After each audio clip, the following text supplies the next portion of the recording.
In this video, I want to have a look at graphing products of functions. So if we have two functions, f of x and g of x, we want to graph their product when we multiply them together. So there's some notes here that you can have a read through. We'll just go through them really quickly. The main idea is if you actually have the ordinates, so the y values of the functions at particular points, then we can actually just multiply the numbers together to get the value of our new function at that point. But some more systematic things, if one curve has a 0, then the product is going to have a 0 as well, because anything multiplied by 0 is just 0. If one curve has a y value of 1, then our product is going to be the value of the other function at that point, because 1 multiplied by anything is just the thing itself. Similarly, if one has a y value of -1, then the ordinate of our product is going to be the opposite of the other ordinate. So for example, if we had y values of -1 and 4, then the value of our product is obviously going to be -4. If f of x and g of x are both on the same side of the x-axis, so they're both above or both below, then our product is going to be above the axis.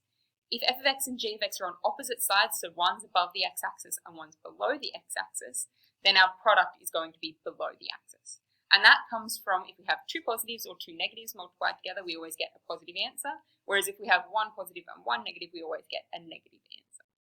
All right, so let's leave it there for a moment. You can read the rest of that. Let's have a look at an example. The best place to start on these sorts of questions when we're asked to sketch the product of these two functions is to have a look at where there are going to be zeros. So there's 0 here and here of our function f of x and a 0 here of our function g of x. So therefore our product is going to have 3 zeros at those points.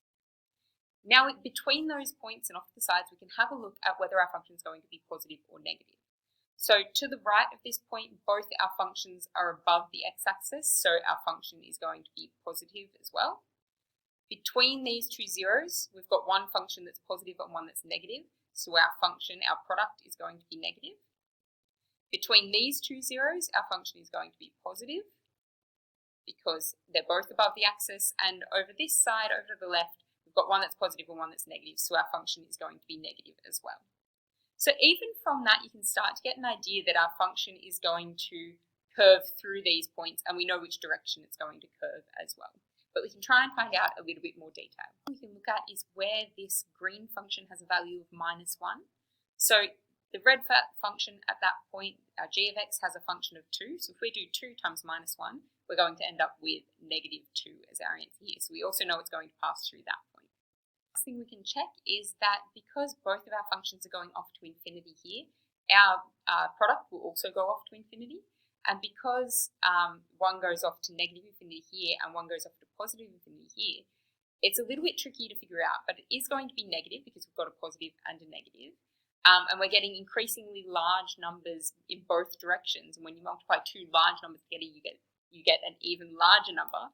So it is going to go off to negative infinity down this way as well. So we can have a go at sketching that, what my sketch looks like, but let's have a look at what it looks like when we actually graph it using graphing software. See what it looks like in the blue there.